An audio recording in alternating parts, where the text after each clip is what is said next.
Okay, let's talk about the density lab. So I would suggest getting a highlighter and reading this because I explained to you how to do the procedure and how to do all the calculations in words.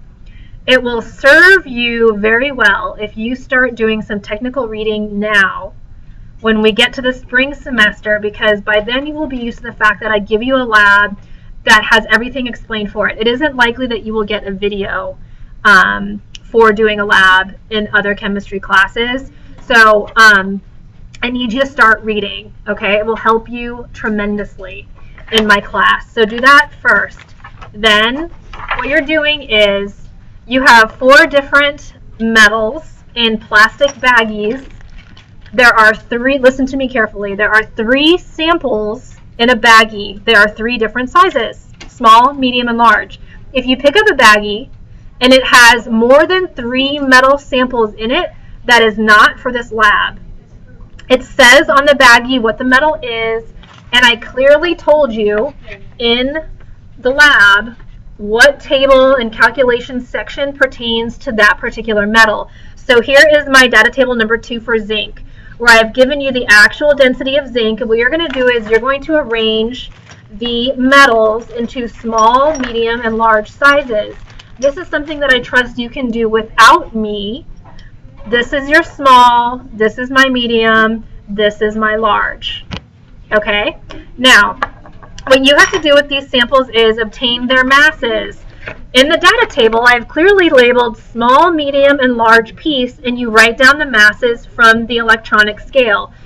I don't know who told you in biology that you should add another 0 onto your measurements, but I don't want you doing that here. That is something we have never done in my class. When you obtain the mass of this, you simply write all the numbers down from the digital scale, and that is it. Okay? Unless I told you otherwise, that is what you will do.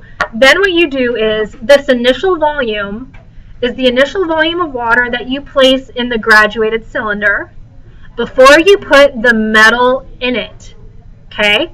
Watch your division size.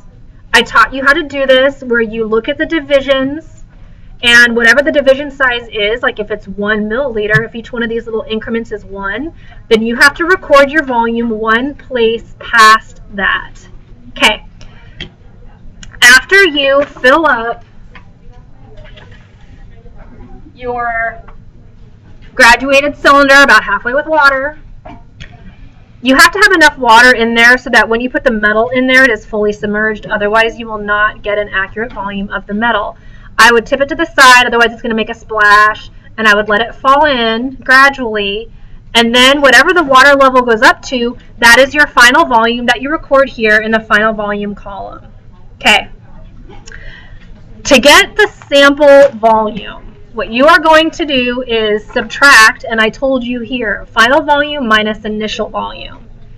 And then you record that. The sample volume is the volume of the piece of metal that you are working with. Now, do not calculate the density of the small, medium, and large piece. You are graphing them before you can calculate the experimental density and before you're doing the percent error and the density range. Okay? So, I told you how to do the graph in a separate video. So what I suggest you do is, since you're putting volume on the x-axis and mass on the y-axis, I would put x here above the sample volume column, and I would put y here. I'm sorry. What did I tell you to do? Volume is on the x-axis. Mass is on the y-axis. Yeah, sorry. Put a y here above the mass column and put an x here above the sample volume column. So these are your data points that you're going to be graphing. So like this mass corresponds to this volume, that's a point.